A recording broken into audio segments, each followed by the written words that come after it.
Bom dia, gente. Estamos enfrentando problemas técnicos, mas a gente vai começar mesmo assim, porque os problemas técnicos não vão tirar o nosso ânimo e alegria de estarmos no último encontro do semestre. Mas também. A gente vai terminar hoje com o livro Ciência e Religião, Fundamentos para um Diálogo. Chutei o título, que eu não estou vendo. A Bia e o Mate vão conduzir a gente no estudo do capítulo 6. E a gente fica de férias até dia 10 de agosto.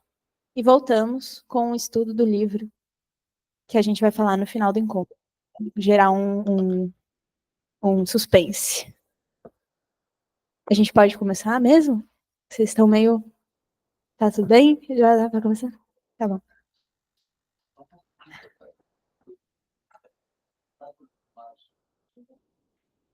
Não vai, Tom.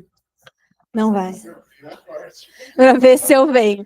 Gente, venham mesmo que for um assunto que vocês não queiram saber, pela amizade, né? Pra contribuir com a gente e tal. Mas o cara tá me silenciando, mano. Eu falo baixo.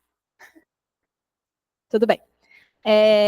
Antes da gente começar, eu vou... Oh, meu Deus! Esse problema, aparentemente. Então, a gente vai começar com uma leitura da palavra. Eu separei um devocional mais curtinho hoje, mas eu vou pedir para quem tiver com a Bíblia abrir em Tito 3. Eu vou ler do 3 até o 7. Se a rinite me permitir.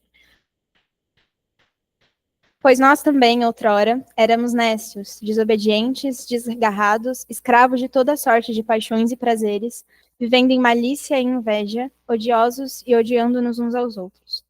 Quando, porém, se manifestou a benignidade de Deus, nosso Salvador, e o seu amor para com todos, não por obras de justiça praticadas por nós, mas segundo sua misericórdia, ele nos salvou mediante o lavar regenerador e renovador do Espírito Santo, que ele derramou sobre nós ricamente, por meio de Jesus Cristo, nosso Salvador, a fim de que, justificados por graça, nos tornemos seus herdeiros, segundo a esperança da vida eterna.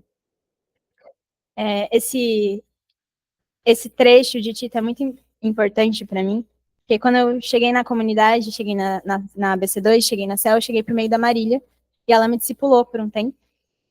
E em todo início de encontro com ela, a gente lia esse trecho para lembrar o que fundamenta a nossa fé, o que fundamenta o nosso momento de reunião, de comunhão, e o que fundamenta todas as conversas que a gente ia ter dali para frente. Eu imagino que todo mundo aqui conhece o Evangelho, porque é Cristãos da Ciência, mas se alguém não conhece, eu recomendo conversar com alguém que esteja aqui, que você acha que conhece. Mas eu acho que aqui é um desses resumos preciosos das Escrituras sobre onde estávamos, o que Deus fez por nós e para onde a gente vai. Então, ele começa dizendo da nossa perdição, do nosso desgarramento, do nosso estado de perdidos e enfim, do nosso sofrimento e da nossa entrega às nossas paixões e desejos. Ele continua dizendo, então, da benignidade do Senhor, na manifestação do seu amor para com todos, por meio da salvação em Cristo, que não foram por obras de justiça praticadas por nós, mas segundo a misericórdia de Deus. E aí ele termina dizendo que nós, justificados pela graça, nos tornemos seus herdeiros, segundo a esperança da vida eterna, que é para onde a gente está caminhando.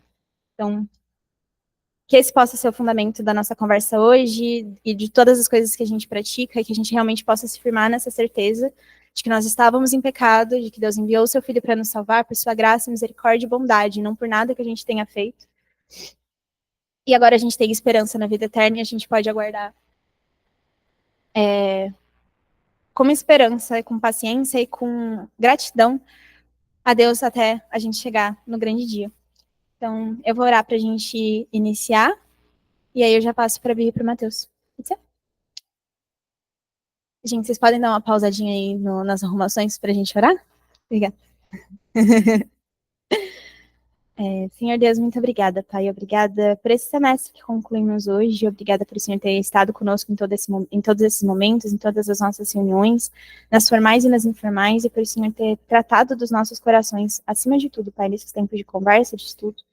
Obrigada, Senhor, por podermos andar em comunhão uns com os outros e podemos compartilhar uns com os outros, Senhor, a beleza e a gratidão pelo sacrifício de Jesus, pela certeza da vida eterna, pela esperança na vida eterna. Eu oro para que o Senhor esteja moldando os nossos corações nesse momento, voltando os nossos corações para Ti, e nos ajudando, Senhor, a andar com essa certeza em todo o nosso caminho. A certeza da sua salvação e a certeza da vida eterna. Eu oro para que o Senhor esteja cuidando da Bia e do Mateus na condução desse estudo agora e que a gente possa finalizar esse semestre, Senhor, também com os corações gratos diante de Ti por tudo que o Senhor tem feito e por quem Tu és. No nome de Jesus. Amém. Então, eu coloquei só um banco que é para Bia.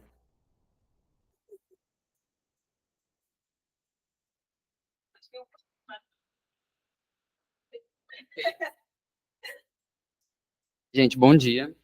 Tá baixo, né? Eu realmente preparei pra...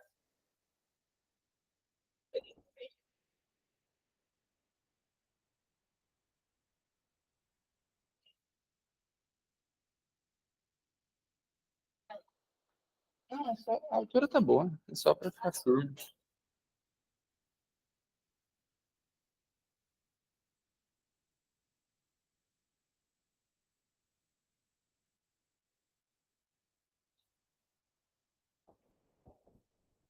Agora sim, bom dia, gente. Hoje a gente termina, né, o estudo do livro Ciência e Religião, Fundamentos para o Diálogo, do McGrath, abordando o capítulo 6, e nesse capítulo ele vai trazer os principais debates contemporâneos. Eu achei bem interessante que ele apresenta muitos assuntos, mas de uma forma bem sucinta, de uma forma bem leve, mas não deixando de ser profundo nisso.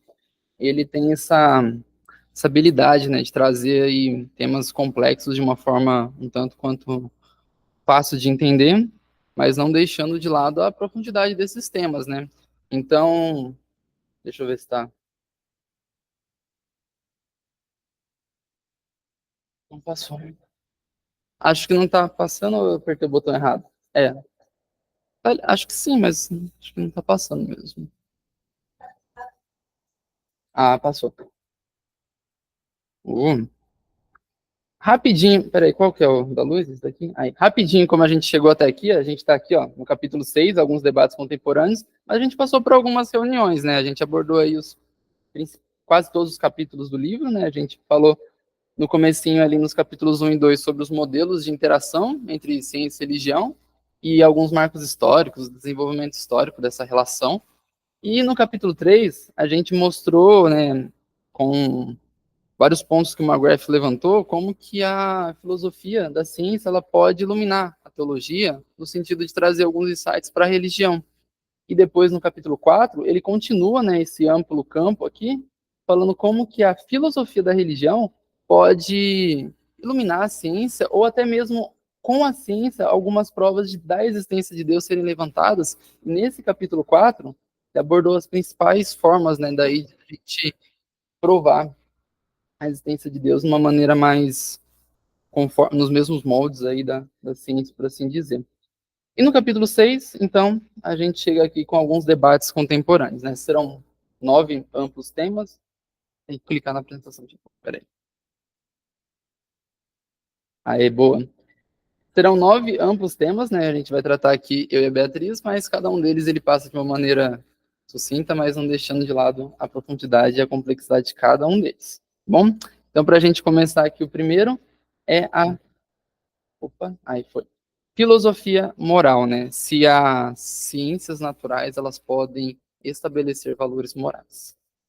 Bom, sobre moralidade, né? O que a gente quer dizer aqui são amplos e amplos temas, né? Que dizem respeito, por exemplo, à honestidade, ao respeito, empatia, liberdade, felicidade, etc. São vários assuntos. E aqui o McGrath ele já começa com uma apresentação do ponto de vista de Albert Einstein.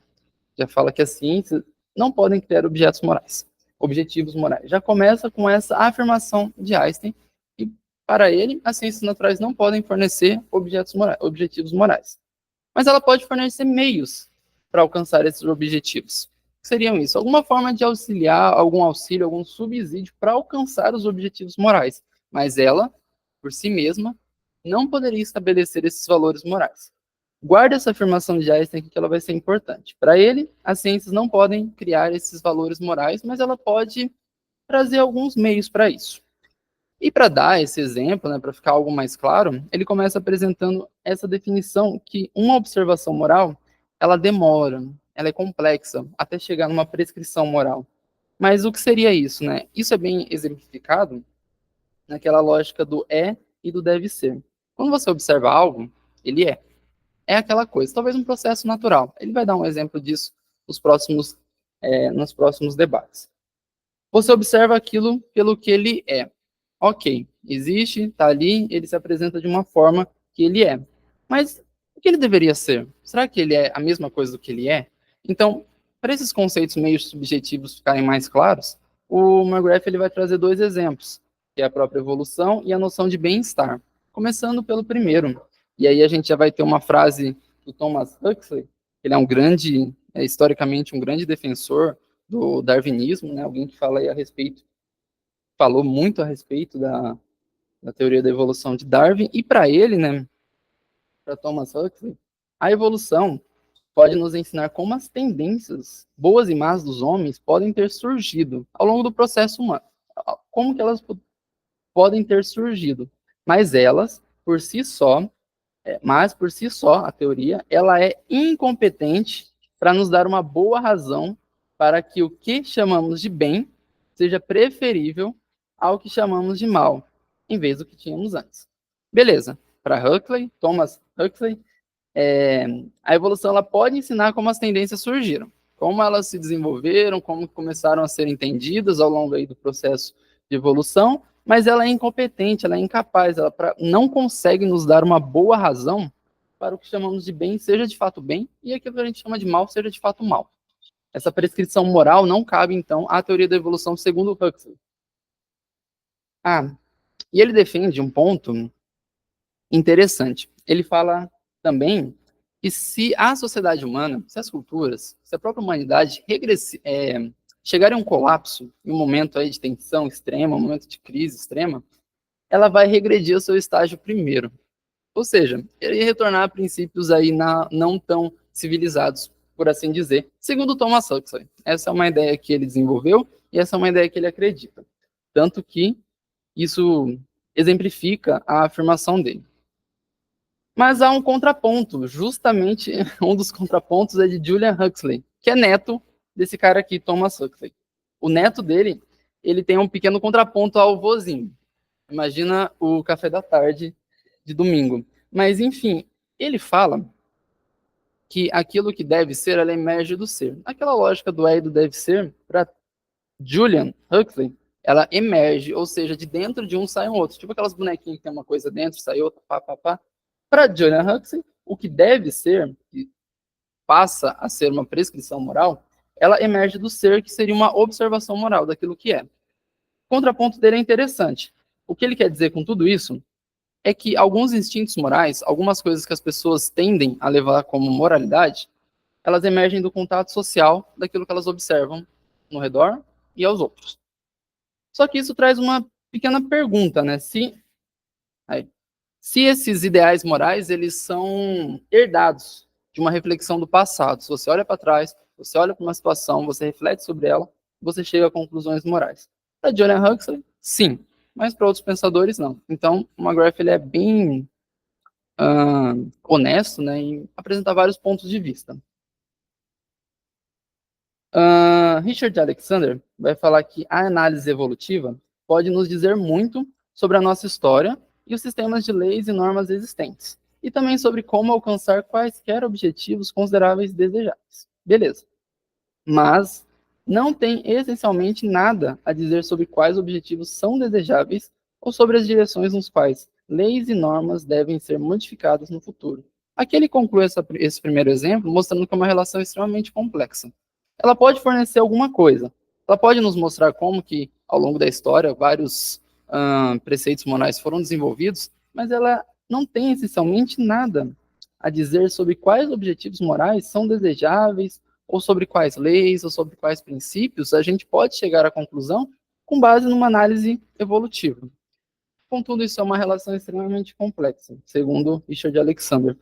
E a possibilidade de olhar para ela como algo que pode fornecer meios também abraça aquela afirmação de Albert Einstein, né, que as ciências morais elas não conseguem trazer as ciências naturais, não consegue trazer aí os seus objetivos morais, mas ela pode fornecer meios para se alcançar isso. Mas ela, por si só, essencialmente, nada tem a dizer sobre quais objetivos são bons, quais desses preceitos morais são ruins. Então, ele conclui essa parte, esse exemplo dessa forma, né?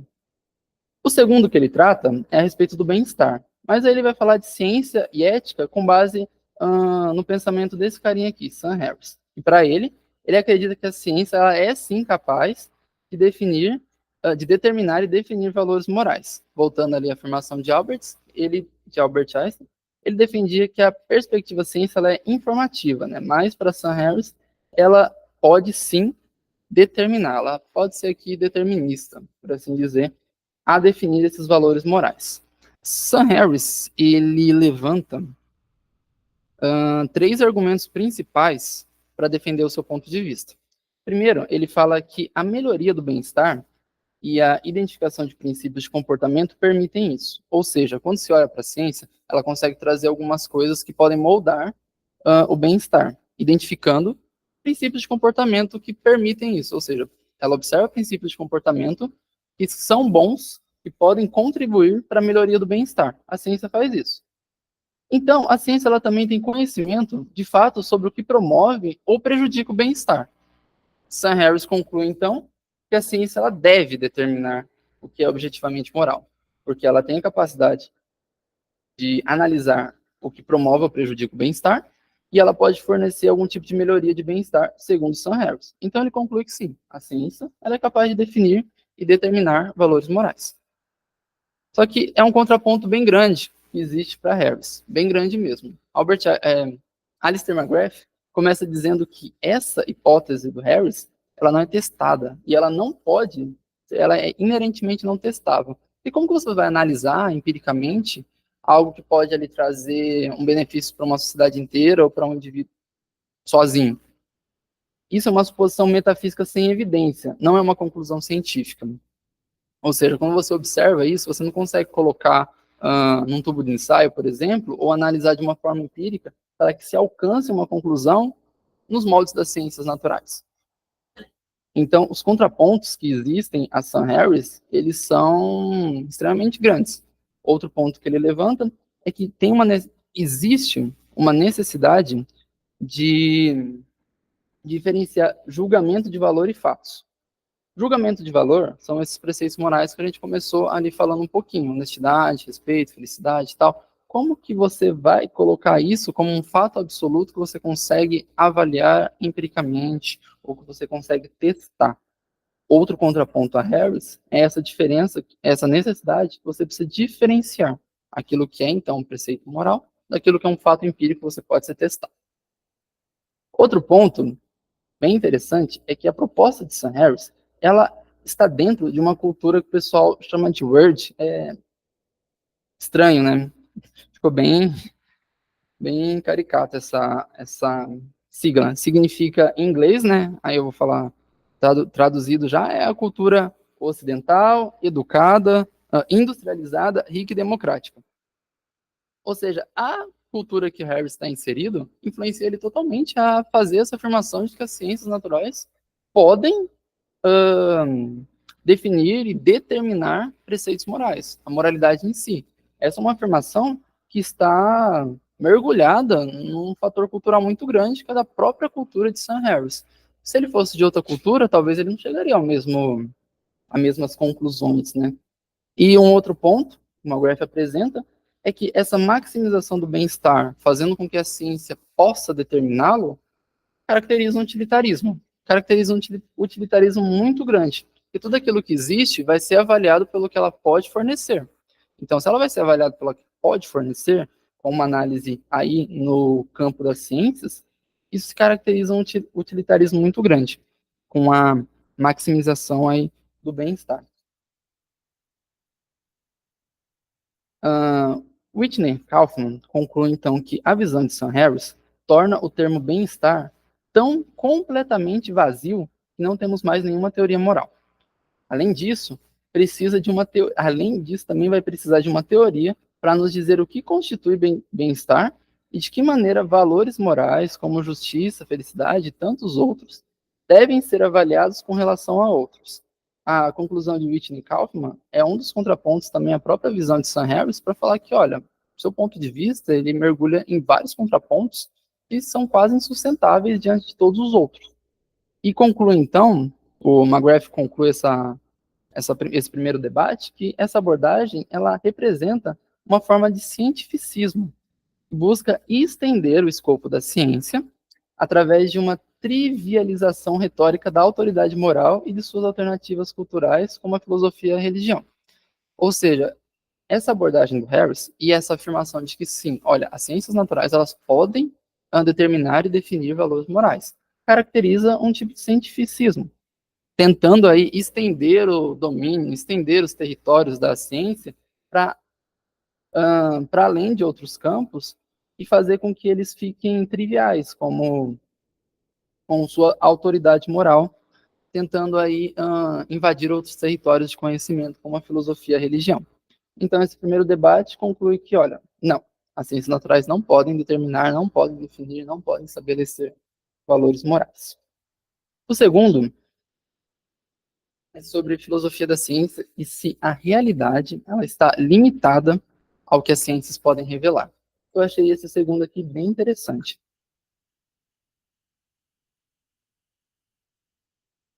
E alguns pontos ali do primeiro debate, uma coisa para resgatar aqui também. Bom, a premissa desse segundo debate ela é um tanto quanto simples. McGrath vai começar a falar que a gente usa muitas ferramentas para entender o mundo. Ciência, ética, poesia, religião, enfim. São várias ferramentas usadas para entender a realidade. As ciências naturais, elas tiveram grande sucesso em explicar aspectos da estrutura e comportamento do universo. Isso é fato. As ciências naturais, elas têm aí o seu escopo de definir, de explicar aspectos naturais do mundo. Ok, essa afirmação também é verdadeira. A conclusão que chega, então, nesse segundo debate, é que como que as ciências naturais se relacionam com outras formas de conhecimento, ou se ela tem primazia, ou se ela tem aí um tipo de status maior que as outras formas de conhecimento, dando aí alguns exemplos. Bom, respondendo que sim, para esse ponto aqui, ela teria primazia, levantam-se duas questões principais. A primeira é identificar como que esses diferentes métodos de conhecimento se relacionam com as ciências naturais. E o segundo, o McGrath vai trazer aqui um exemplo maior, é perguntar se o próprio método científico tem alguma autoridade exclusiva, ou mesmo uma autoridade privilegiada, ou mesmo exclusiva, na determinação do que é o conhecimento verdadeiro. Essa forma aqui de abordagem, McGrath traz o título e ela é chamada, né, de naturalismo metodológico forte. Com esse segundo ponto aqui, a gente vai chegar em algumas definições aí importantes para esse ponto. Esse método, né, o naturalismo metodológico forte, ele afirma que as ciências naturais elas são a única fonte válida de conhecimento do mundo natural. Essa questão aqui de que as ciências naturais são a única fonte válida levantou uma série de debates.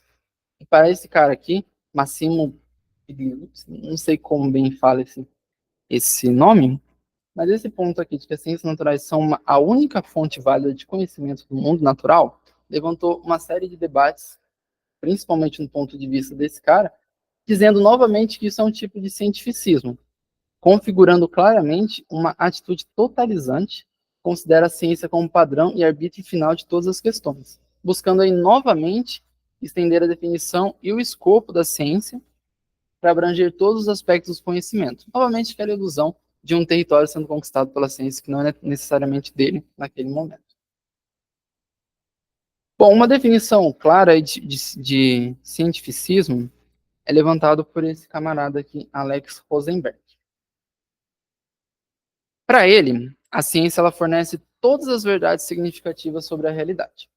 Todas. Todas as verdades significativas sobre a realidade a ciência pode fornecer. E conhecer essas verdades é o que realmente importa. Ser cientista, segundo Rosenberg, significa tratar a ciência como nosso guia exclusivo da realidade, da natureza, tanto da realidade da natureza, tanto da própria natureza quanto de tudo ou mais. Ou seja, o único método para explicar tudo o que existe, segundo Alex Rosenberg, é a ciência. Só que isso levanta três características muito grandes daquele que é cientificista, e baseado bem na afirmação de Alex Rosenberg. O cientificismo ele vai se destacar com três características principais, que McGrath, se baseando em outros autores, falam de três impulsos ou três ímpetos daquela pessoa que é cientificista.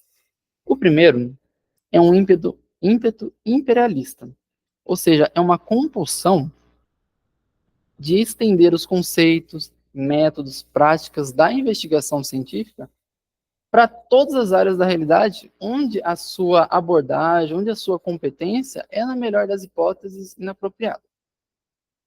Esse ímpeto imperialista é aquela noção mesmo de conquistar áreas que não pertencem a ele. O segundo é um ímpeto salvífico. Esse é interessante quando a gente fala sobre questões religiosas e principalmente ali quando a gente falou de moral, que é afirmar que a ciência, né, pode satisfazer nossas preocupações e necessidades éticas, espirituais e existenciais. E o terceiro é um ímpeto absolutista, uma grande obsessão em afirmar que a ciência ela tem a tarefa exclusiva, só pertence a ela, a tarefa de fornecer interpretações completas, absolutas, totalizantes de todas as coisas, de absolutamente tudo. Essas três características são aí as principais que o McGrath levanta quando ele fala sobre alguém que crê que a ciência é a única forma de explicar a realidade. Alguém que coloca o escopo da ciência para além dela mesma, conquistando aí várias áreas do conhecimento e até rejeitando outras formas de conhecimento. Só que tem também, né, os seus contrapontos, né? É importante observar que o próprio cientificismo ele faz uma afirmação ontológica que limita a realidade a apenas aquilo que a ciência pode definir, apenas aquilo que a ciência pode mostrar. Você reduz a realidade apenas ao escopo da ciência para explicar que a realidade é, sim, só aquilo que a ciência apresenta. Ou seja, você tem uma realidade muito grande, você reduz ela para conseguir ser explicada por meio aí das ciências naturais. Por exemplo, que a ciência, então, ela não poderia sustentar valores morais porque eles não podem ser testados pelo método científico. Isso vai trazer uma conclusão. Então, se a gente não pode testar esses valores, não pode sustentar esses valores morais pelas ciências, porque eles não podem ser testados pelo método científico, a gente se torna, o cientificista se torna completamente cético, nihilista, afirmando aí que rejeitando o propósito das coisas em geral e o propósito da vida em particular. Ou seja, ele não crê no propósito das coisas, não há aí um propósito, um telos daquela coisa, não existe, e ele se torna completamente cético, não crendo também que há diferença entre certo e errado, não há diferença entre bem e mal. Só que isso traz também, né, os seus contrapontos, né, assim como o primeiro debate, esse segundo também traz aí vários contrapontos que mostram que essa visão cientificista deve ser rejeitada. McGrath vai apresentar que as ciências naturais elas são uma maneira de entender o mundo, com base nos processos naturais observáveis e testados. Ela é uma maneira de entender o mundo, de outras que existem também, mas ela tem as suas características e tem também a sua relevância com toda certeza.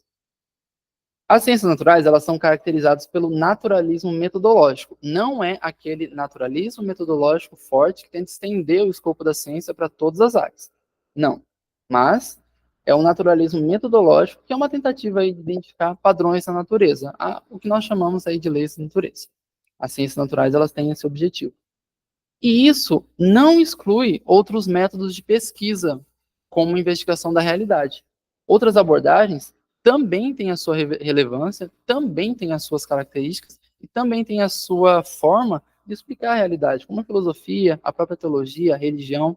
Existem aí várias formas, né, vários mapas conceituais que você pode explicar a realidade. E que essa visão, então, do cientificismo, ela deve vir, a sua refutação deve vir de argumentos filosóficos e não científicos. Porque, olha, para o cientificista, o que vai valer a pena são aquilo que podem ser testáveis, mas a sua refutação parte de argumentos filosóficos, porque a própria abordagem do cientificismo é uma própria filosofia. Então, quando a pessoa fala que acredita que a ciência, sim, pode, a realidade ela está limitada ao que a ciência pode definir. Essa também é uma forma de visão de mundo que pode ser e deve ser refutada através de argumentos filosóficos. Esse segundo ponto, oi, pode, é, aqui. Esse último aqui.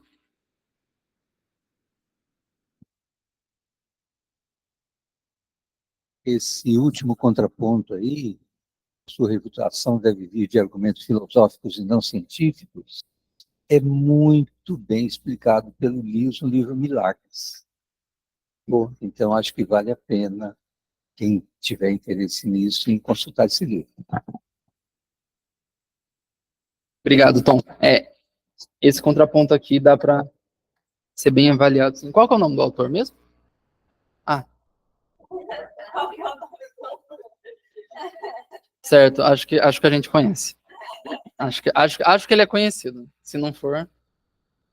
Só que aí, o contraponto mais bonito que eu achei para a refutação do cientificismo foi dessa filósofa aqui, Mary Midgley. Acho que fala assim o nome dela. E ela vai falar que o erro do cientificismo não é considerar excessivamente um modo de conhecimento, mas em separá-lo do restante do pensamento. Você isola aquilo ali e fala que aquilo ali é a única forma de explicar a realidade. Para essa filósofa aqui, esse não é necessariamente o erro, é um dos erros, mas não o maior deles. Mas em tratar esse método como um vencedor que eliminou todos os seus competidores, como se só existisse isso e como só esse fosse verdadeiro e todos os outros falsos. Para ela, cada campo, cada abordagem da realidade, cada área aí de conhecimento, ela tem as suas próprias justificativas. Por exemplo, argumentos científicos precisam das suas justificativas, das suas validações científicas, argumentos teológicos, das suas justificativas teológicas, e assim por diante. Ou seja, para ela, existem vários mapas que podem fornecer uma melhor visão a respeito da realidade, a respeito de entender esse amplo campo, através de várias abordagens que podem explicá-los. E para o cientificista, não, só existe uma forma de explicar a realidade. Então, para essa filósofa, o erro não consiste em simplesmente elogiar esse modo de conhecimento, mas em separá-lo como sendo único, exclusivo e que tenha derrotado supostamente aí os seus competidores, né, os seus rivais. E essa segunda reflexão, esse segundo debate, termina então falando que se uma única perspectiva da realidade puder se tornar normativa, somente aquela abordagem, somente aquele método ser a norma para explicar todas as coisas, a gente vai ter um resultado aí, vai ser uma visão bizarramente restritiva de significado. Ou seja, você vai ter uma compreensão manca, vai ter uma compreensão que vai estar faltando alguma coisa. Vai ser completamente limitada de significado, de sentido, você não vai conseguir explicar aquilo de uma forma completa. Então, nesse segundo debate aqui da filosofia da ciência, não. A realidade não está limitada ao que as ciências podem revelar. E aí a gente chega para o terceiro debate que o McGrath apresenta, que é filosofia da religião, teodiceia em um mundo darwiniano.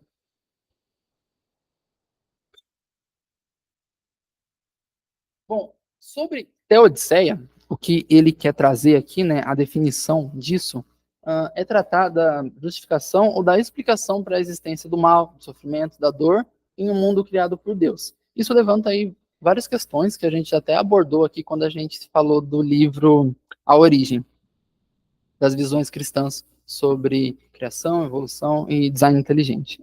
Essas questões elas têm um amplo debate aí e o McGrath começa apresentando o pensamento aí de Richard Dawkins, que para ele sofrimento e morte são elementos inevitáveis do processo evolutivo. Ou seja, se há o processo evolutivo, há sofrimento e morte.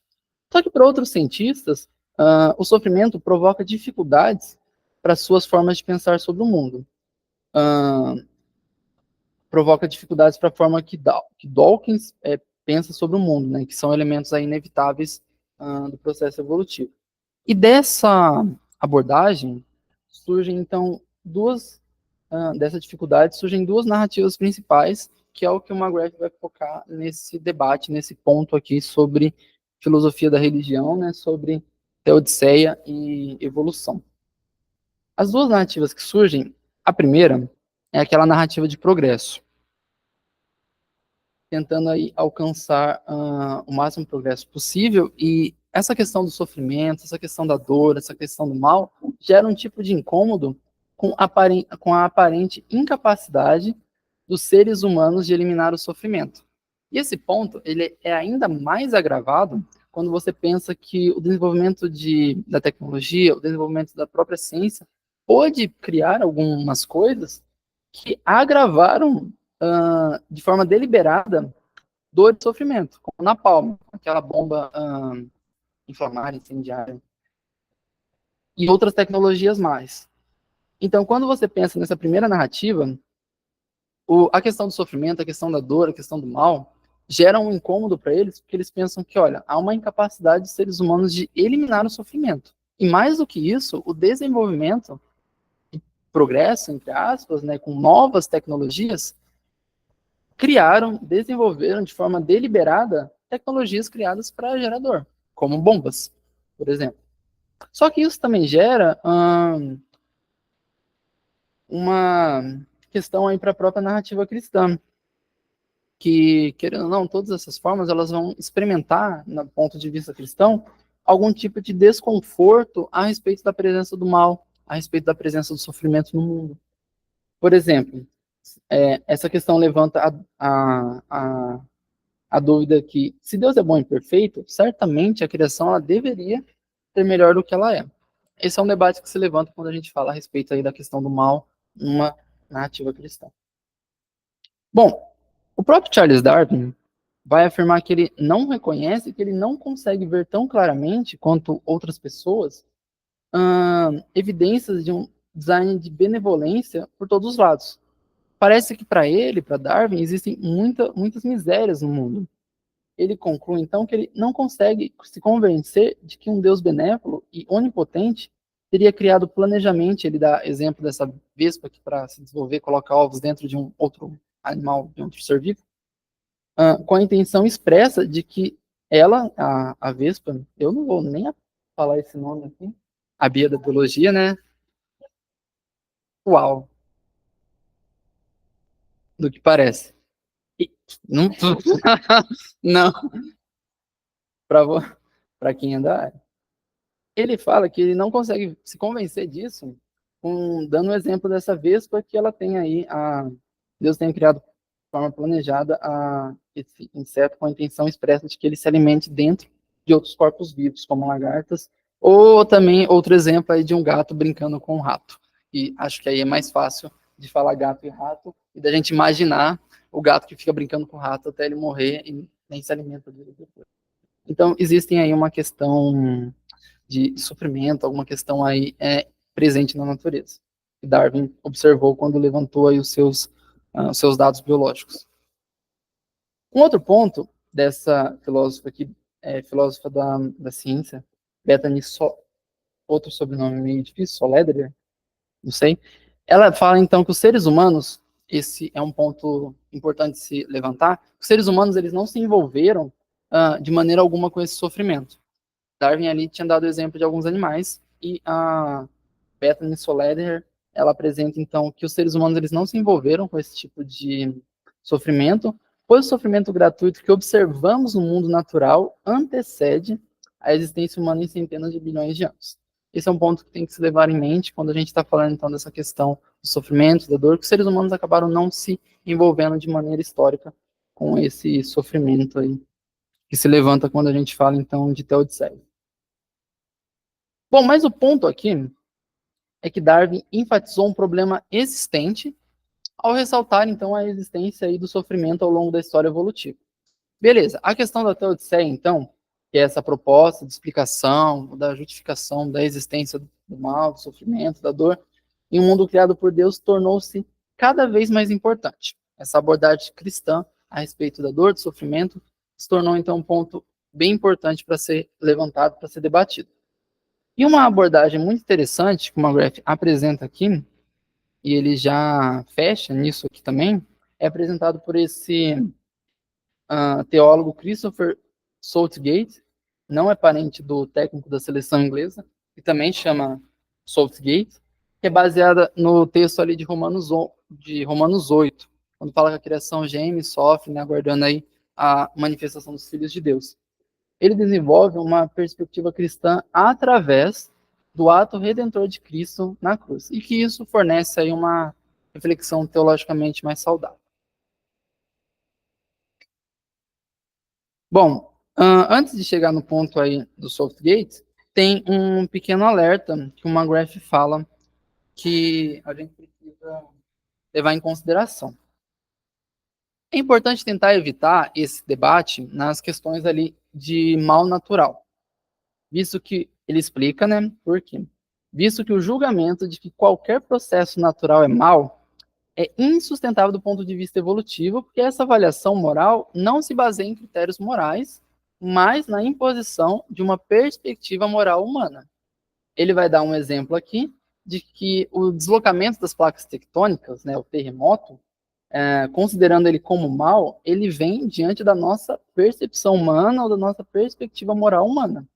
Contudo, isso não pode ser defendido de um ponto de vista científico, porque ele é um processo natural. Ele existe e ele é um processo natural que ocorre, o movimento ali das placas tectônicas. Isso gera terremoto, e terremotos geram consequências ruins. Só que isso é uma perspectiva moral humana, não é o fato natural em si. Ele é apenas julgado como mal porque nós observamos a natureza com uma lente moral específica e julgamos tal processo natural sendo mal. Então, ele coloca esse alerta antes da gente chegar nesse ponto aqui, para evitar trazer a discussão aí em termos de mal natural, mas aí querendo trazer mesmo para a questão da teodiceia, que é essa tentativa de justificar a existência do mal no mundo.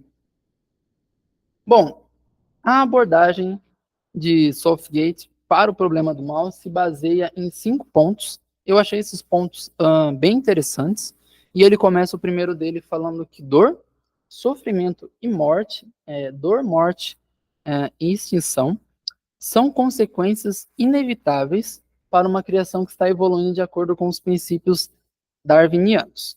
Segundo, essa criação em evolução é o único meio pelo qual Deus poderia dar origem a toda a beleza, diversidade biológica, sem ciência e sofisticação que observamos à volta da natureza.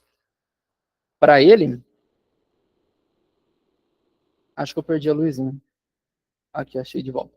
Para ele, a questão da criação, ela é o único processo que pode trazer essa diversidade biológica e que, primeiro, essas questões da dor, sofrimento, morte e extinção são consequências inevitáveis para uma criação que caminha nesses moldes da evolução. Terceiro ponto, ele levanta, então, de uma perspectiva cristã, que Deus sofre junto com todo ser sensível na criação. Essa abordagem vai ser levantada também na conclusão desse debate. Ele fala que a cruz de Cristo é interpretada como um momento histórico da manifestação e personificação da compaixão divina, pelo qual Deus então assume a responsabilidade suprema pelo sofrimento e pela dor da ordem criada que geme, baseada aí no texto de Paulo de Romanos capítulo 8. O quarto ponto, ele vai mostrar então que a cruz e a ressurreição de Cristo inaugura uma transformação na criação, uma redenção cósmica em todos os sentidos, que culmina na extinção final do gemido da criação na renovação escatológica. A questão da escatologia é um ponto importante também nesse debate. O quinto e último ponto da abordagem dele fala que Deus ele não considera nenhuma criatura como um mero expediente evolutivo ou intermediário, como aquele exemplo da Vespa. Deus não considera, então, nenhuma criatura como um mero expediente, como ela sendo irrelevante ou algo do tipo, ou um intermediário para algo. Não. Mas providencia, através daí de processos naturais, um cumprimento escatológico para cada criatura. Ou seja, a conclusão desse ponto é que a criação não humana será representada no céu. Ele não dá muitos detalhes disso, mas ele fala então que o cumprimento, o sentido de que existe dor, sofrimento, morte, extinção, vai ser totalmente,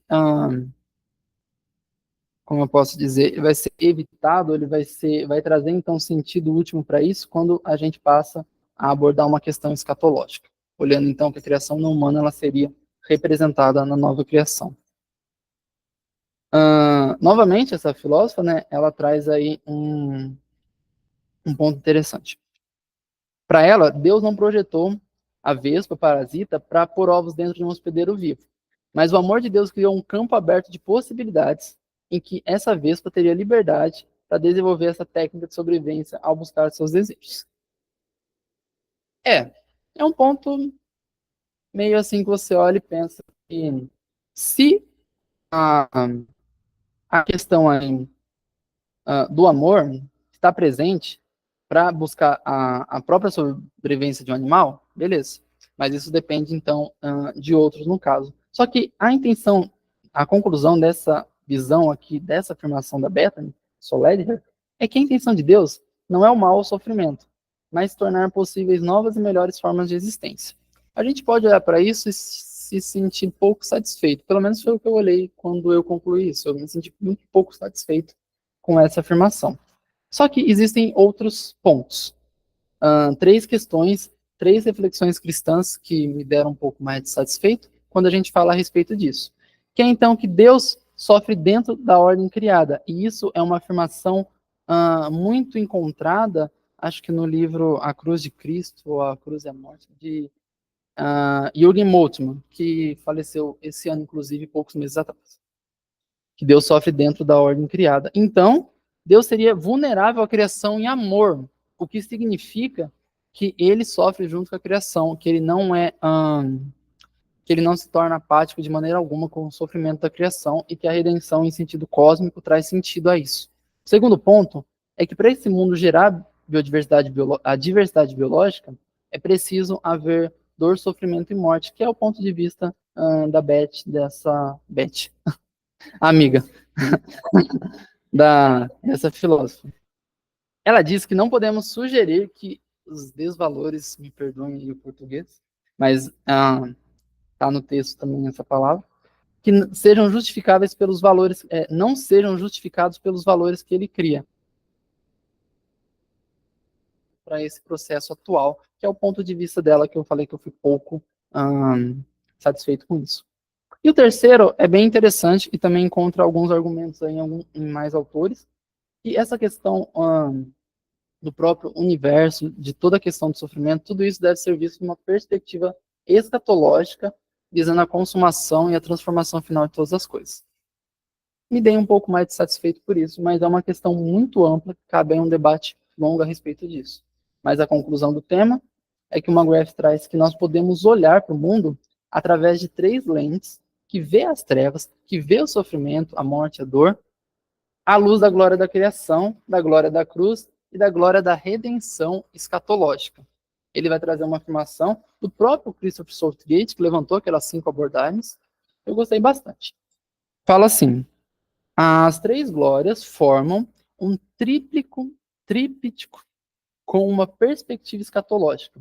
A criação como ela será em seu estado transformado, em seu estado final. Glória Mundi é aquilo que o mundo ainda não completamente redimido revela de seu Criador, que deve ser apropriado e entendido no contexto da Glória Crucis, de que tudo o que vemos de Deus na paixão de Cristo, e isso por sua vez se abre e é informado pelo que poderíamos chamar então de glória em excelsis, que é uma canção escatológica, a própria visão escatológica da nova criação, na qual o florescimento da própria criação será alcançado sem luta, sem dor, sem sofrimento na nova criação. Então, o McGrath ele termina essa questão com essa visão aí do próprio Christopher Southgate, abordando aí as 3 glórias aí para olhar para o sofrimento, para olhar para a questão da teodiceia e a justificativa do sofrimento no mundo.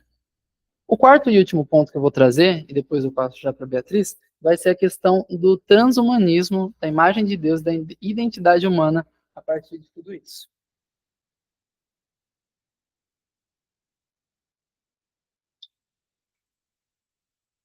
Bom, o que ele quer dizer então com transhumanismo, né? Esse conceito aí que tem sido, acho que bem desenvolvido nos últimos anos, que é uma visão de que a ciência ela poderia permitir os seres humanos alcançassem e transcendessem seus limites atuais, alcançando um potencial máximo. A gente já viu vários filmes sobre isso e todos os filmes deram problema no final, deu ruim no final. Geralmente, o mundo aí se destrói quando a humanidade passa os seus limites atuais e alcança um tipo de potencial máximo com base na tecnologia. Os transhumanistas, eles presumem que a ampliação tecnológica das capacidades humanas levaria à excelência moral. Ou seja, eles ignoram tudo que existe até hoje, fala que a tecnologia, a ciência por si só, poderia permitir que essa ampliação, passar os limites humanos, eles levariam à excelência moral. Considerando, então, que todo egoísmo, todas as tendências inatas do ser humano para padrões destrutivos de pensamento e ação, são frutos do que nós temos hoje. São frutos dos nossos limites cognitivos atuais. Só que isso também desconsidera totalmente a pecaminosidade da natureza humana e a extrema fragilidade que nós temos na nossa visão sobre moralidade. Ou seja, isso parece que é totalmente evitado para dizer que sim, se a humanidade transcendesse seus limites, isso para os transhumanistas, para quem crê nessa abordagem. E sim, quando a ciência fornecer com a tecnologia meios para os seres humanos transcenderem seus limites e alcançar aí um suposto potencial máximo, isso levaria à excelência moral. Isso levanta uma preocupação muito grande para Viktor Frankl, que se a humanidade, então, combinasse a irracionalidade animal do homem primitivo com a cobiça calculada e a luxúria pelo poder do homem industrial, e ao mesmo tempo possuir poderes semelhantes aos divinos, concedidos a ele pela tecnologia, isso seria o horror definitivo. Isso seria todas as distopias que a gente assiste e vê finais aí apocalípticos.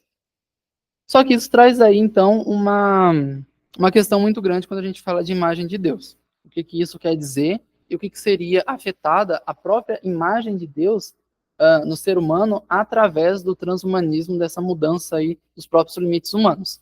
4 perspectivas são levantadas, são exploradas, né, sobre a imagem de Deus e as consequências, então, para o transhumanismo. A primeira delas é a respeito da soberania de Deus. Falando aí, buscando lá atrás o termo em hebraico para a imagem de Deus, e o que isso significa? Parece que é uma representação pública de autoridade de um governante, como se fosse um embaixador. Ou ele vai trazer o exemplo que no povos semitas faziam estátuas dos seus deuses e falavam que aquilo era a imagem deles, parecendo com eles uma forma de representação pública de uma autoridade. Então, essa primeira abordagem aqui a respeito da imagem de Deus fala que nós somos representantes dele, trazendo aí a própria soberania, sendo que nós não representamos a nós mesmos, mas a um governante maior. A segunda abordagem é que há uma comunicação, uma correspondência com Deus, com a comunicação entre a razão humana e a racionalidade de Deus como Criador. Essa abordagem é basicamente a capacidade humana de se autotranscender. A gente acabou comentando um pouquinho disso no último estudo. Parece que o próprio ser humano, ele tem aí uma tendência ao sobrenatural, uma tendência aí ao transcendente, algo que parece natural do próprio ser humano. Já a terceira questão, ela é a imagem e relacionalidade. Que a imagem de Deus seria, então, uma capacidade dos seres humanos de se relacionarmos com Deus. De fato, fomos feitos para nos relacionarmos com Ele. Então, a imagem de Deus seria essa questão aí de estar próximo no sentido relacional com Deus. E a quarta, que é muito apresentada por Tolkien em várias de suas obras, se você for olhar ali por trás da página, traz um pouquinho disso aqui, de imagem e narrativa. Que a imagem de Deus seria uma característica humana de contar histórias para preservar memórias, identidade e dar sentido a todas as coisas. Então é uma capacidade que existe no ser humano de trazer aí tanto significado quanto sentido para todas as coisas. Saúde! Só que isso gera aí uma consideração muito grande quando a gente olha para o transhumanismo, e é aqui que McGrath conclui, falando que a identidade humana ela deve ser fundamentada na noção de um Deus que cria os seres humanos como co-criadores. Essa noção de co-criador criado. Onde Deus não apenas trouxe os seres humanos à existência, como também os chamou e os capacitou para escolher e criar a sua própria liberdade. Conclui, então, que a humanidade ela está envolvida nesse processo de moldar o futuro e de moldar o seu próprio futuro. Por esse teólogo luterano, isso torna os seres humanos ainda mais humanos ao ponto que eles se unem com a obra de Deus, dentro aí do processo evolutivo, né, para esse teólogo, para crescermos na semelhança com Deus e não simplesmente superar os limites humanos aí buscando a transcendência aqui, né, com base na tecnologia. Só que ele levanta também um ponto bem importante, que esse aspecto caído do ser humano faz a gente abusar da criação. E a gente não precisa nem dar muitos exemplos do que é abuso de criação quando a gente olha para as nossas questões climáticas, né?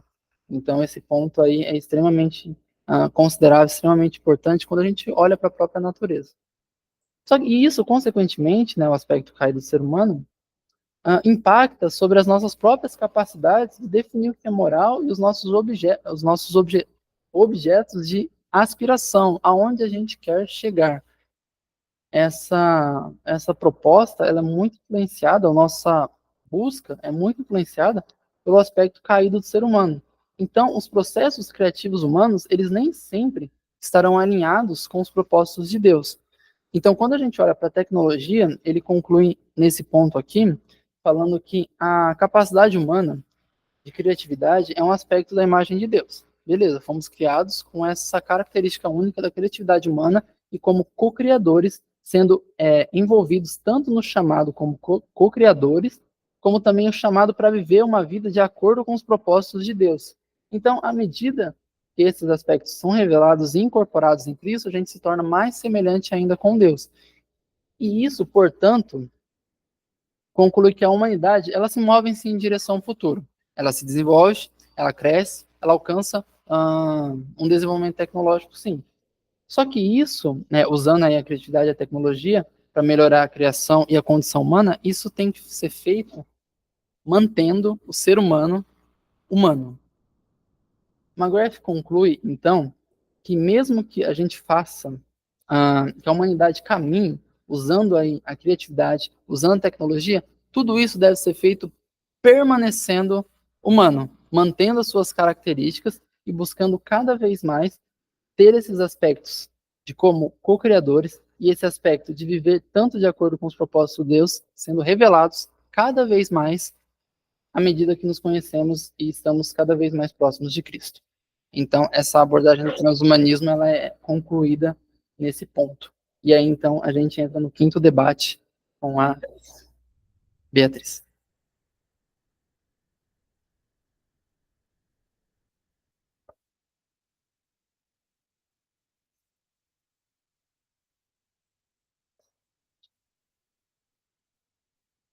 Gente, bom dia. Bom dia para quem não falei bom dia. A gente está nessa grande apresentação. Diga, Rafa. Diga. Diga. Pera, eu achei que eu sabia o que você ia falar, mas não sei. Não, eu achava que eu sabia. O que você vai falar? Pode falar.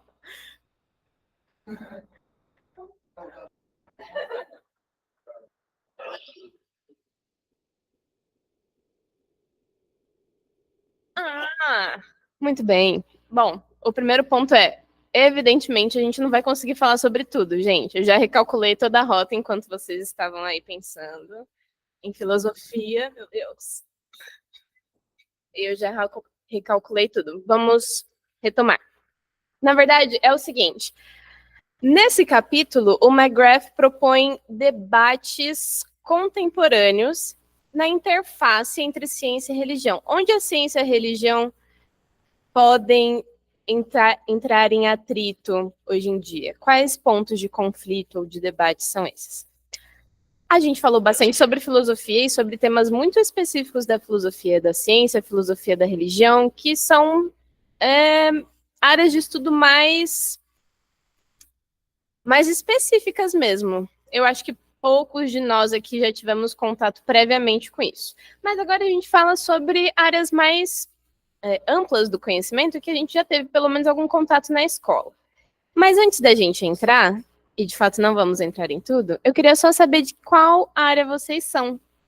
Para eu saber, na verdade, onde a gente está aqui, o que pode ser mais ou menos do nosso interesse, e também para a gente se conhecer, porque eu não conheço vocês três. É Jennifer, né? Colega do Rafa? Isso. Vamos começar de vocês mesmo. Você pode falar o seu nome, de qual área você é, se você está estudando ou se já se formou? Ah, legal, legal.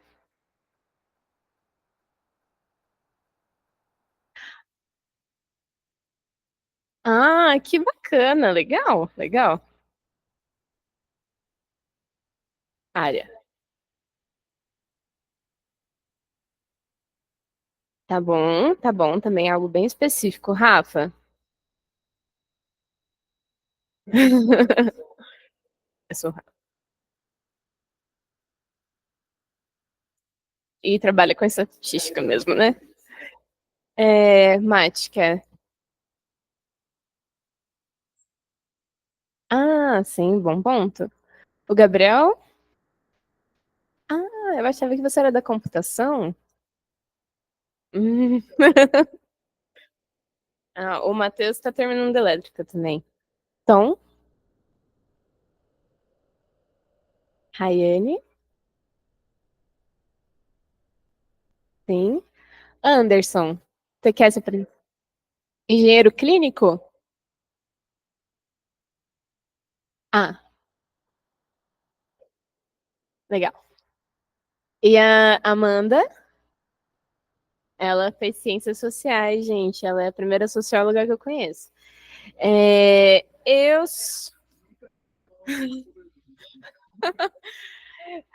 Geralmente eles eram filósofos ou historiadores. Eu sou a Beatriz, eu sou da biologia, o que me torna mais próxima ali da Luciane. Eu acho que eu estou um pouco mais ali do lado dela. Mas eu estou fazendo mestrado em geociências, o que me torna mais próxima de ninguém, na verdade. A gente vai pular matemática, simplesmente porque quem liga pra isso? Mas,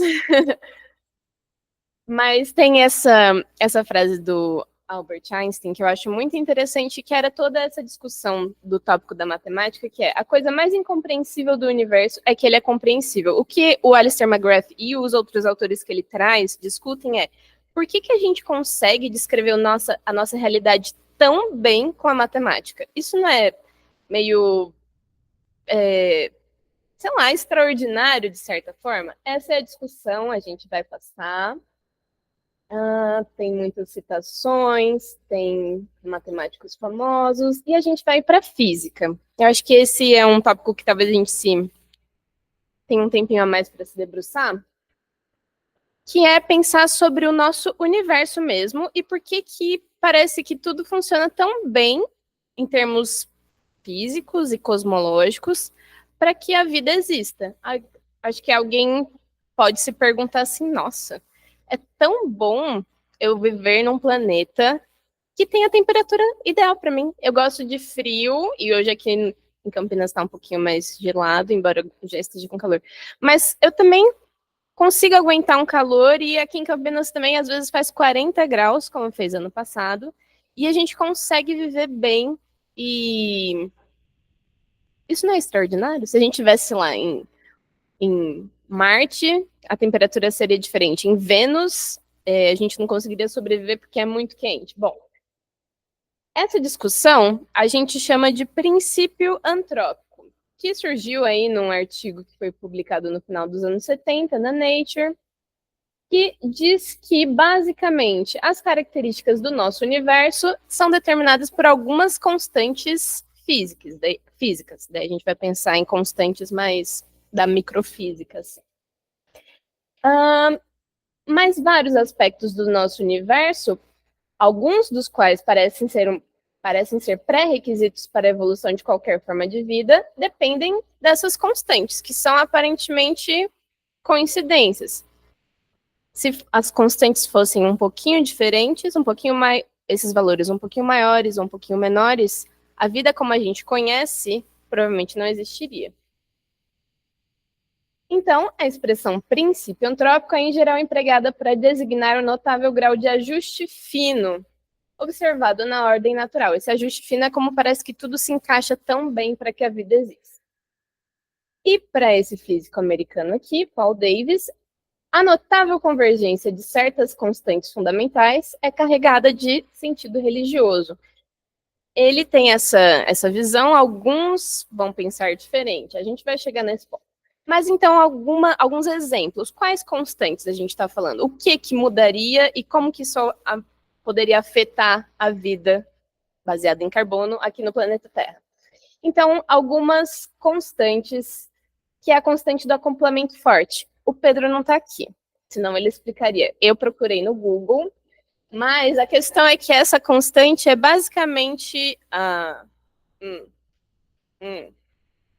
é o número que expressa a força com a qual as partículas subatômicas estão unidas. A Luciane só fez que 5 a cabeça. Não sei se ela concordou, se ela só entendeu, mas acho que em qualquer caso tá bom, né? Se essa constante fosse um pouco menor, ou seja, se a força que atrai as partículas subatômicas fosse um pouco menor, sumiu. Tudo bem. O hidrogênio seria o único elemento do universo e, portanto, a vida seria impensável para nós que somos dependentes e baseados em carbono. Se essa constante fosse um pouco mais forte, em até 2%, realmente, mas em até 2%, todo o hidrogênio seria convertido em hélio e nenhuma estrela de vida longa seria formada, ou seja, as estrelas iriam consumir o seu material muito rapidamente. Se as estrelas não têm vida longa, a gente não tem tempo suficiente para evoluir enquanto vida num planeta que é aquecido e iluminado por uma estrela. Outro exemplo, a constante de acoplamento fraca, que também está falando sobre a interação de partículas subatômicas. Antes a gente estava falando mais, por exemplo, de prótons e nêutrons, e agora a gente pode pensar em elétrons e fótons. Se essa constante fosse um pouco menor, a gente não teria nenhum hidrogênio formado no universo e, portanto, nenhuma estrela teria se formado. Por outro lado, se fosse um pouco maior, as supernovas seriam incapazes de ejetar os elementos pesados que a gente precisa para sobreviver. Não só o carbono, que eu estou citando toda hora, mas elementos como ferro, como... que mais são pesados aí? Como... Agora eu não lembro muito bem da tabela periódica. Eu contava com você, Amanda. Mas como ferro, como... Bom, vários metais da tabela periódica que estão lá para serem consultados a qualquer momento. Por fim, um último exemplo, a constante da estrutura fina eletromagnética, que descreve a força da interação eletromagnética. Uou! Indicando quão fortemente as partículas com carga, como os elétrons, reagem aos campos eletromagnéticos.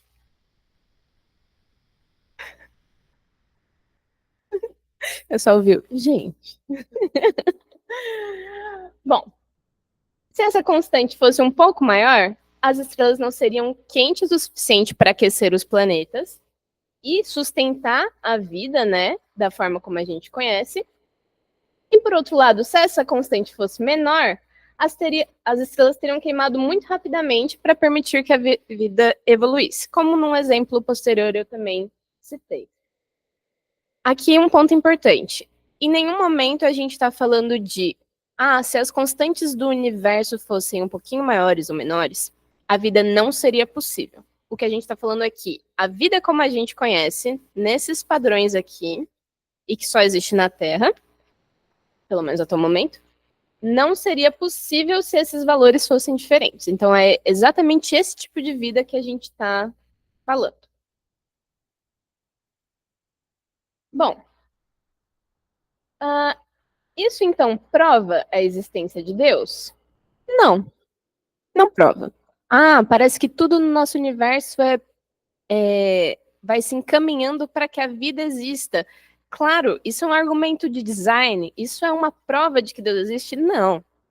Não é bem assim que a gente gosta de pensar e nem como a gente pode concluir essas questões. A gente está dando alguns passos de fé para chegar de constantes do universo até Deus existe. Então, como diversos autores, inclusive o Alistair McGrath, preferem pensar que a visão do princípio antrópico é consistente com uma visão teísta de mundo, que o princípio antrópico pode ser acomodado com maior facilidade dentro da visão teísta, e, por fim, que o princípio antrópico reforça a plausibilidade de uma visão teísta para aqueles que já professam essa visão.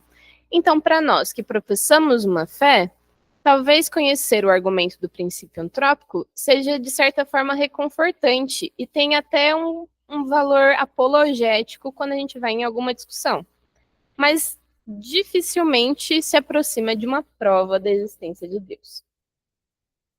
Vamos, então... existem alguns contra-argumentos, né? A gente pode pensar, bom, o universo está todo preparado para nós. Existem contra-argumentos, e é o contra-argumento naturalista, e para isso a gente pode pensar nessa analogia. Eu peguei uma imagem de uma luva que tem mãos e pernas também. Mas o ponto aqui é que é uma luva feliz. Ela está olhando para si mesma e olhando para uma mão e pensando, uau, a mão se encaixa perfeitamente em mim. Isso é incrível. Olha, design, está em todos os lugares. Mas não é tão incrível assim. Primeiro ponto. A luva aqui é feita nos moldes da mão. E não o contrário. A mão não é feita para a luva, mas a luva para a mão. Se a mão possuísse um outro formato, a luva certamente seria diferente. Se o universo tivesse valores diferentes para as constantes, vamos assumir que a vida exista nesse universo diferente. A vida muito provavelmente seria diferente também, para se acomodar nessa outra realidade física que existe. Então, muito obrigada, Tom.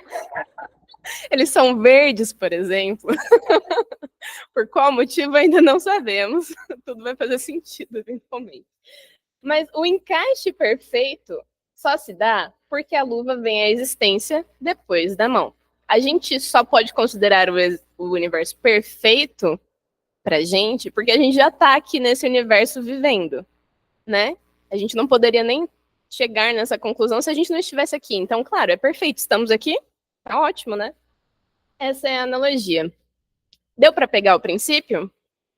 Esse é uma discussão atual, e, na verdade, o Alistair McGrath gosta tanto desse tópico que ele escreveu um livro só para isso, que chama O Ajuste Fino do Universo, que a gente já estudou aqui, inclusive, faz uns anos, né? Olha aí, tem alguns que gostam mais do que outros. Eu nem gosto tanto, mas esse tem sido um tema de debate justamente por esse contra-argumento, né? Tem gente que olha para tudo isso e vê design, tem gente que olha para tudo isso e vê, não, é o que é. Não tem como a gente falar sobre design ou, enfim, princípio antrópico, né? O tópico da biologia a gente vai pular. É verdade. A gente vai para o que interessa. Mas aqui tinha Richard Dawkins, vários pontos, animais que voam. É uma raposa voadora, gente, não é incrível? É por isso que a biologia é demais, coisas fofas em todo momento. Mas não vamos parar por aqui, porque a gente ia falar de evolução, mas a gente vem para psicologia da religião, que eu acho incrível. A pergunta que vai guiar essa sessão, no capítulo do McGrath, é o que é religião, afinal? E a gente vai partir de duas visões principais. Uma que é bastante reducionista, mas muito conhecida, e bastante clássica, por assim dizer, que é o do Freud. É uma visão que tem várias contestações atualmente.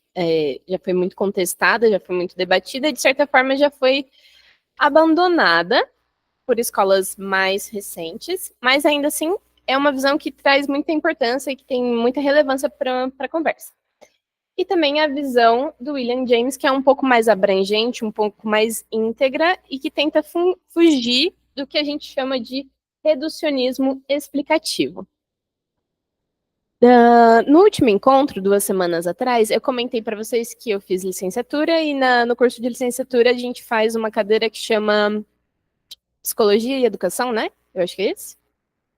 O meu professor, ele era da linha freudiana, mais junguiana especificamente. Ele era bem do psicodrama, constelação familiar e essas coisas. É verdade. Mas ele era dessa linha. A questão é que, em vários momentos, a gente falou sobre religião em sala de aula, e eu estava lendo um texto do Jung. Uma vez a gente falava de religião e sonhos, a gente contava os nossos sonhos na frente de todo mundo, e ele falava, cuidado, porque isso pode estar revelando coisas muito profundas sobre você e você não quer que todo mundo saiba. Mas, enfim, a gente estava lendo, e eu estava lendo esse texto do Jung, que ele meio que dava uma explicação para a experiência religiosa. Eu estava... assim, eu já tinha ido à igreja antes, mas eu não era convertida. Então, eu estava meio que começando a pensar sobre essas questões de uma forma mais profunda, moral, filosófica, racional também.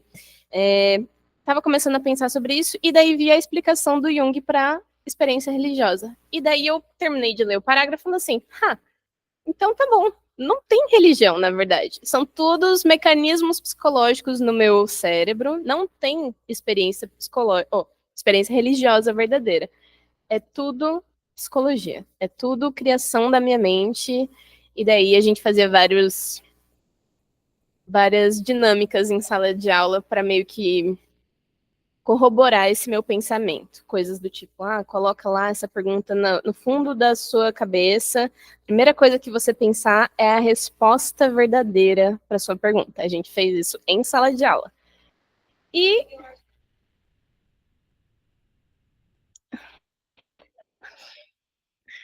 a gente gostava dele. Foi muito interessante e muito junguiano também.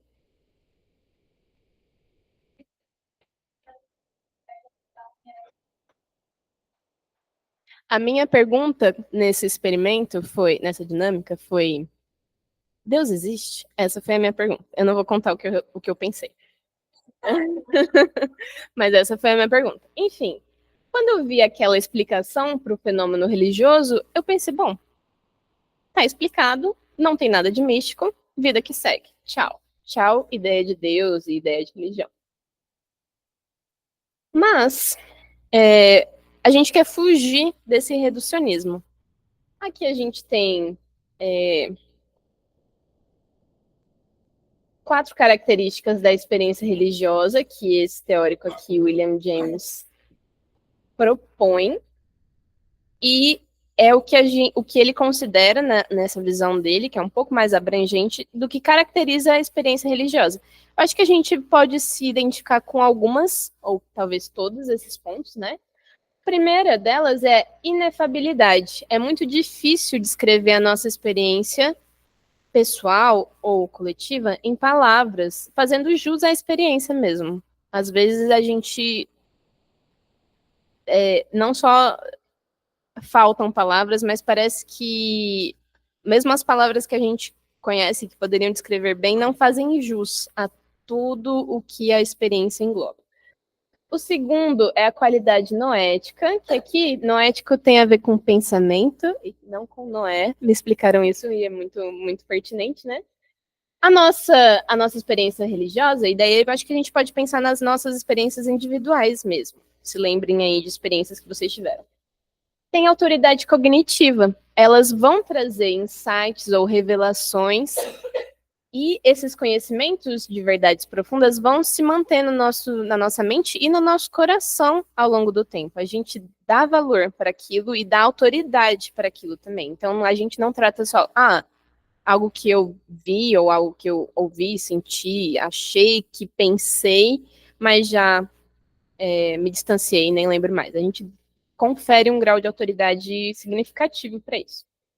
O terceiro e o quarto ponto é o que ele pensa que são mais discutíveis, mas o terceiro é a transitoriedade, a gente não fica nesse estado da experiência religiosa por muito tempo, geralmente leva alguns segundos a alguns minutos.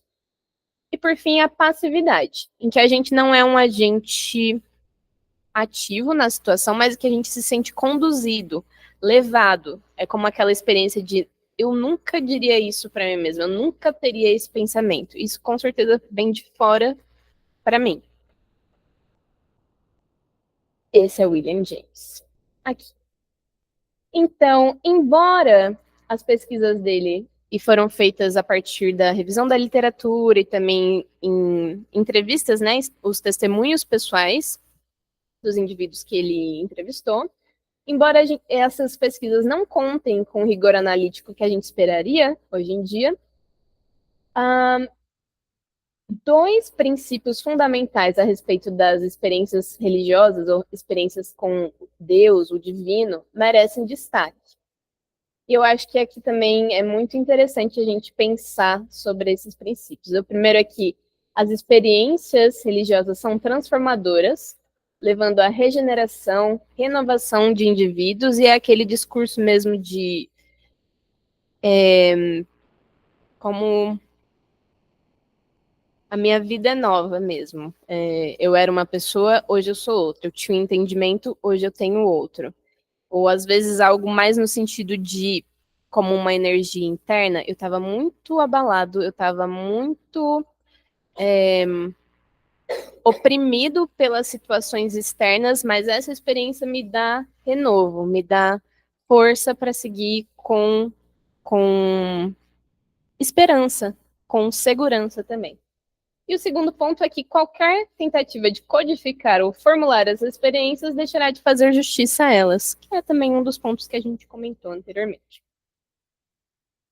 Mas também tem outras formas de caracterizar e pensar a experiência religiosa, e uma delas é a de Freud, que achava que a humanidade, de forma geral e também de forma individual, era prisioneira dos seus próprios demônios. Então, a religião poderia ser considerada a partir da psicanálise. Para o Freud, as ideias religiosas seriam ilusões, realizações dos desejos mais antigos, mais fortes e mais urgentes da humanidade.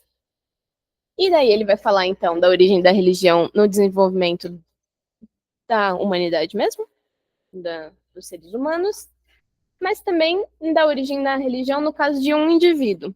São coisas muito parecidas, como a gente vai ver. Ele acaba vendo o mesmo fundo, mas são explicações interessantes para o que ele entende que seria a origem da religião. Na esfera coletiva, primeiro a gente parte da veneração da figura paterna. Essa é a história que ele conta, né? Em algum momento da história humana, a figura paterna tinha direitos sexuais exclusivos sobre todas as mulheres da tribo. Ele é um cara bem tribal e fisiológico, na verdade, né? Eu acho engraçado. Hã? Não, deixa quieto. Eu acho que eu queria escutar, eu não escutei. Depois. Mas ele curtia muito essas coisas escatológicas, assim, falar de xixi, cocô, fome, sede, impulsos sexuais, ele gostava dessas coisas também, né? Então ele sempre vai voltando para isso.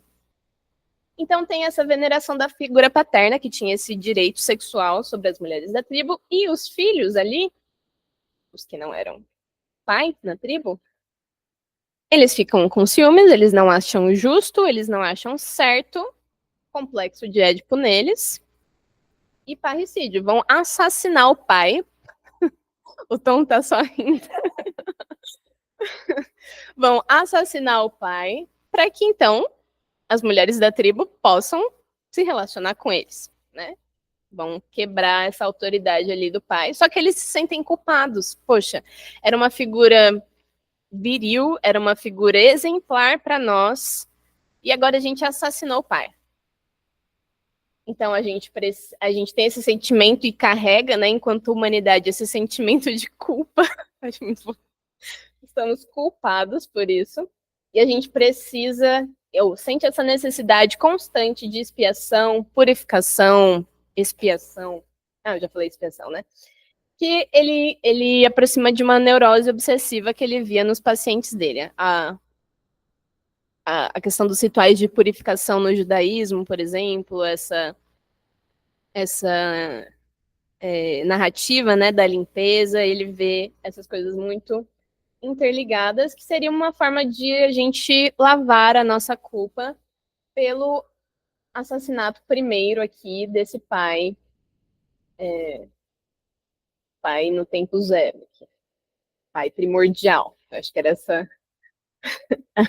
era essa expressão que eu queria. Eu acho muito legal, mas eu também acho um pouco engraçado, mas é bem legal mesmo. E por fim, na esfera individual. A gente volta aí à veneração da figura paterna, mas aí a gente pensa de uma forma um pouco mais... um pouco não, né? Totalmente individual, quando a gente pensa no nosso próprio pai ou na pessoa que tem essa figura paterna, que é uma figura idealizada e também temida na infância. A gente tem medo de desrespeitar, a gente tem medo de ser castigados, né, por essa figura, de desapontar essa figura, mas conforme a gente atinge a maioridade, ou vai crescendo, atinge a juventude, começa a questionar a autoridade do pai, eventualmente a gente rompe com ela, por várias questões da juventude. Mas, na vida adulta, a gente toma consciência do nosso desamparo diante das várias mazelas e várias dificuldades da vida. Então, a gente tem uma resposta que é inconsciente e que Freud caracteriza como imatura.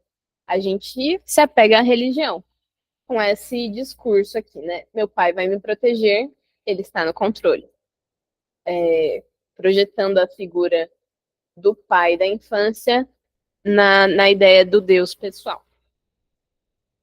E, bom, McGrath vai dizer que existem diversos outros autores, escolas de pensamento que têm abordagens um pouco mais equilibradas sobre isso, mesmo autores que não são teístas, que não são cristãos, têm abordagens até mais simpáticas à religião. E aqui ele cita várias, que eu optei por não trazer, mas eu vi que a Jennifer está com o livro, daí no final tem aí um punhado delas. Mas, enfim, a pergunta que fica para a gente finalizar mesmo a religião é natural? A gente falou então sobre a origem da religião na humanidade, no indivíduo, mas a religião é um tipo natural?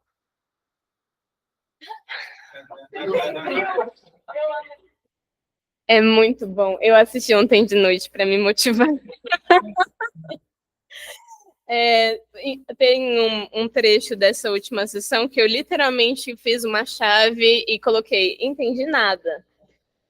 Mas daí esse vídeo me motivou. Mas o cara escreveu, você só tem que ler. Eu tive comida na infância, teve leite materno, né? Teve tudo isso. Mas é uma discussão um pouco mais profunda, que embora tenham passagens um pouco mais complicadas, eu acho que, de forma geral, é muito tranquilo de entender qual é o ponto central aqui. É isso, né? A religião vai aparecer espontaneamente nas sociedades e nos indivíduos? Bom, a ciência cognitiva da religião, que agora a gente vai chamar de CCR, trata a religião como um fenômeno essencialmente natural. Então, essa escola, essa disciplina, né, trata a religião como um fenômeno natural, que surge através dos modos humanos naturais de pensar e não a despeito deles. Então, por isso que é essencialmente natural. O nosso modo de pensar naturalmente nos levaria a isso. Essa é uma visão que se opõe ao mito do racionalismo iluminista, que de vez em quando volta ou aparece, mesmo nos dias de hoje, né? Que afirma que a religião surgiu em meio ao sono da razão, que é um discurso bem próprio dos neo-ateus hoje em dia. Mas para essa abordagem aqui, não é necessário que haja uma definição rígida do conceito de religião. Aqui a gente não vai se preocupar com definições deste conceito.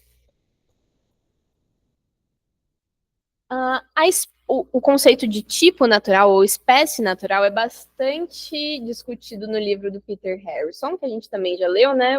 Os Territórios da Ciência da Religião, que tem basicamente essa pergunta como motivadora de todo o livro. A religião sempre foi a mesma coisa? Sempre foi entendida como a mesma coisa ao longo do tempo, ao longo da história da humanidade? A ciência foi sempre entendida da mesma forma ao longo da história da humanidade? Se sim ou se não, ciência e religião estão em conflito? Necessariamente? Elas são tipos naturais que se conflitam? Essa é a pergunta central desse livro do Peter Harrison. Bom, e o que ele vai argumentar muito fortemente é que não, nem ciência nem religião são tipos naturais. Então, o entendimento do que é ciência, e daí, no caso, o que é religião, vai mudar ao longo do tempo e ao longo da sociedade em que a gente está inserido. A religião é um construto social, não um conceito empírico. No entanto, tem um conjunto de constituintes aqui do fenômeno religião que podem ser avaliados empiricamente. E pensando que a gente pode, então, admitir uma visão mais empírica para estudar a religião, a gente pode partir de dois temas de particular importância. Então, tendo isso em mente, a gente pode pensar em dois temas que são interessantes para a gente pensar em como a religião pode ser pensada... Nossa, eu falei pensar umas 15 vezes nessa frase. Mas como a gente pode ver a religião a partir de um ponto de vista um pouco mais científico. Seria essa a ideia. O primeiro é esse dispositivo hiperativo de detecção de agência, e aqui está a sigla em inglês, né? HADD, e o tema dos conceitos minimamente contraintuitivos. Por que que esses dois pontos aproximam o jeito que a gente pensa sobre religião com o jeito que a gente pensa sobre ciência? Acho que é isso. Ficou claro? Eu mesma me confundi, mas acho que esse é o ponto. Bom, se a gente for pensar, então, nesse dispositivo hiperativo de detecção de agência. Aqui uma citação do Justin Barrett. Parte da razão pela qual as pessoas acreditam em deuses e fantasmas vem da maneira como as nossas mentes funcionam. Então, é um argumento que vem da psicologia evolutiva. Esse nosso dispositivo de detecção de agência sofre algum tipo de hiperatividade, tornando-se mais propenso a encontrar agentes à nossa volta, incluindo sobrenaturais, dadas evidências bastante modestas de sua presença. Essa tendência incentiva a geração e a disseminação do conceito de Deus. É como quando a gente está em casa, sozinho, e escuta os móveis rangidos na escada, coisas desse tipo, uma porta bate, e daí você fala assim, nossa, muito estranho, mas não tem nenhuma janela aberta. E daí a gente começa a pensar e traçar um esquema em que há agentes sobrenaturais ali. E é muito parecido com essa nossa tendência de ver rostos em todos os lugares. Eu acho muito legal isso aqui, fantástico. Todas essas imagenzinhas de coisas muito aleatórias, a gente vê rostos e coisas, depois a gente não consegue desver. Bom, o que esse argumento diz? Que esse dispositivo é naturalmente selecionado, então tem um aspecto evolutivo aí, né? Seleção natural, para apontar uma ameaça iminente de um agente. Então pensa em povos ali primitivos, pré-históricos, tem esse dispositivo para que a gente possa perceber presenças ao nosso redor. A sua função evolutiva original era detectar e escapar de predadores. Hoje em dia, quem é o nosso predador? Bom, ninguém, né? Só o homem, né? O homem é o lobo do homem. Mas não temos predadores naturais, assim, no sentido de feras que irão nos atacar conforme a gente sai da moita. A gente tem medo de outras pessoas, e é basicamente isso, né? De carros e coisas desse tipo. Então, o subproduto evolutivo, como que a gente encontra, ou como que esse dispositivo atuaria hoje, uma vez que o objetivo original já não vale mais, é com uma susceptibilidade de inferir seres sobre-humanos a partir de ruídos e movimentos no ambiente. Então, a gente ouve alguma coisa, vê uma movimentação e já vai inferindo que tem agentes ali ao nosso redor. E daí a gente atribui isso a seres sobre-humanos. A gente também pode partir para os conceitos minimamente contra-intuitivos que são compartilhados, então, entre a religião e as ciências. A pergunta aqui é: como que a teologia cristã pode responder à sugestão de que estamos predispostos a acreditar em Deus? Então, a gente tem esse dispositivo aqui, a gente vê, ouve coisas, percebe movimentos, e meio que já está mais propenso a atribuir uma causa sobrenatural. Como que a gente responde isso a partir da teologia cristã? Tem essa frase muito famosa e muito bonita do Agostinho, que é: tu nos criaste para ti, e nosso coração vive inquieto até que se encontre repouso em ti. Essa ideia de que os seres humanos, no geral, independente da cultura, independente da idade, do entendimento, do que seja, têm essa vontade de estar com Deus, de conhecer, de se relacionar com Deus, ela está muito arraigada em diversas correntes teístas, inclusive no cristianismo, né? Tem aquela passagem de Eclesiastes muito famosa: tu puseste a eternidade no coração do homem. Estou parafraseando, mas a ideia é essa. Como que a gente lida com isso? Aliás, a gente lida bem, né? Na verdade. Parece que a gente tem uma inclinação evolutiva para buscar Deus. E isso combina com a nossa teologia cristã. Mas a gente está inclinado a buscar Deus ou buscar deuses? A gente está inclinado ao teísmo ou à idolatria? Para muitos pesquisadores, os processos cognitivos levam tanto à idolatria quanto ao teísmo. Então, aqui é uma citação. A tragédia do teólogo clássico é que a idolatria é mais fácil para a mente do que a ortodoxia. Figuras humanoides poderosas que podem ser aplacadas ou evocadas por determinadas práticas fazem muito mais sentido para a maioria das pessoas do que o Deus das tradições teológicas teístas clássicas, judaicas, cristãs e muçulmanas. De fato, quando a gente pensa, por exemplo, em tudo que, por exemplo, a Confissão de Westminster fala sobre Deus, sobre as nossas crenças, não é algo natural, não é algo que a gente poderia inferir diretamente a partir da observação do mundo ou a partir dos nossos sensos que foram selecionados ali ao longo de vários milhares de anos de evolução. E é isso mesmo que João Calvino vai dizer. Sem a revelação cristã, a gente não vai chegar ao Deus Trino. Então, a gente pode ler, por exemplo, o livro da natureza, mas a gente não consegue inferir a trindade diretamente da natureza. A gente não consegue extrair um Deus que se fez homem, morreu por nós e que agora somos reconciliados a partir da observação da natureza. São coisas muito complexas. Então, enquanto a crença em Deus parece natural, explicações detalhadas sobre o que se acredita sobre esse Deus são muito contraintuitivas. E isso nos aproxima da ciência, né? O empreendimento que conhecemos como teologia sistemática, e, gente, eu estou estudando agora, é um negócio complicado, né? Parece relativamente não natural. Teologia sistemática é... Outro dia eu estava vendo com o Arthur sobre predestinação. Claro, ele é presbiteriano. Mas é muito contraintuitivo.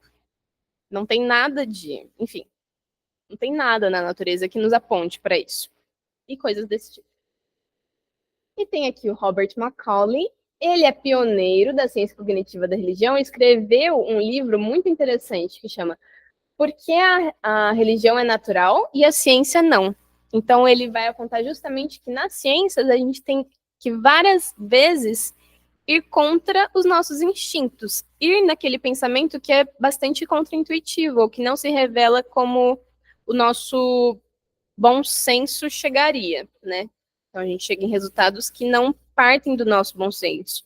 do nosso bom senso, ou que estão em contradição com o bom senso. A ciência desafia nossas intuições e o bom senso repetidamente.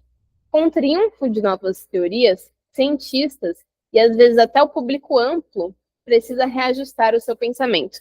Esse é, por exemplo, o caso da gravidade, que Isaac Newton formulou uma explicação clássica e que a gente adota de forma geral, mas quando a gente vai para a mecânica quântica, já não, e para a teoria da relatividade geral, na verdade, já não faz tanto sentido. E agora isso está começando a encontrar o público em geral, e a gente tem um nó primordial na cabeça. Nó primordial, muito bom.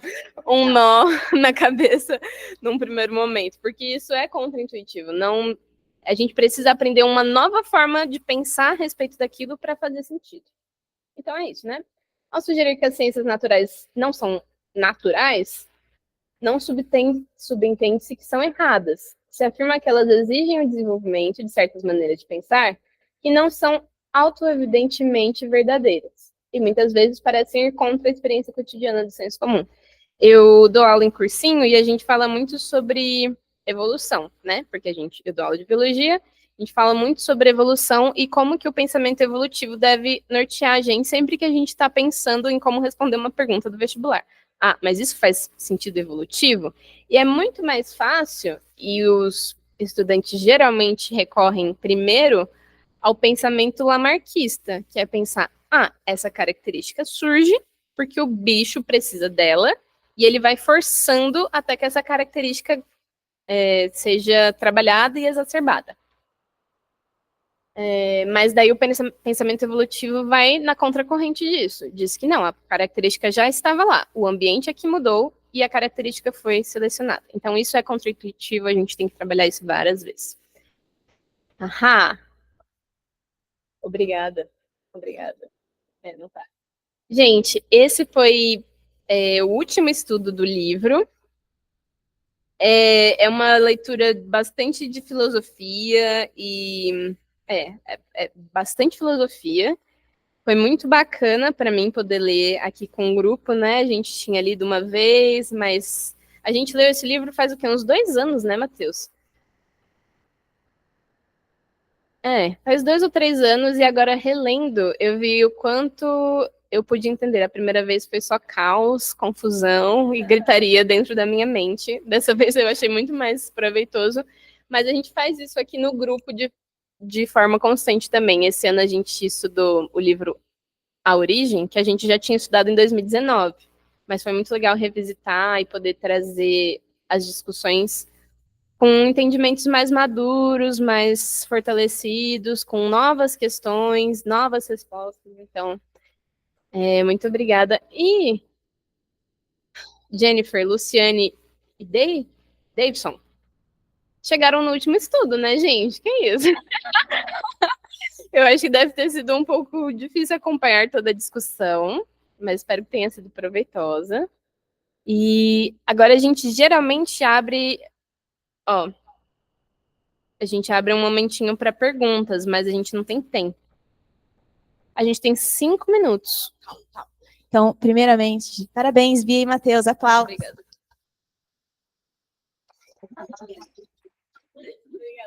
Sacanagem. Eu acho que a gente pode terminar a gravação para a gente poder ter um tempinho de conversa mais tranquila. Tchau, pessoal do YouTube. Tem gente no Meet? Meus fãs. Tem? O Pedro não, né? O Pedro não. O Arthur, tá bom, tudo bem.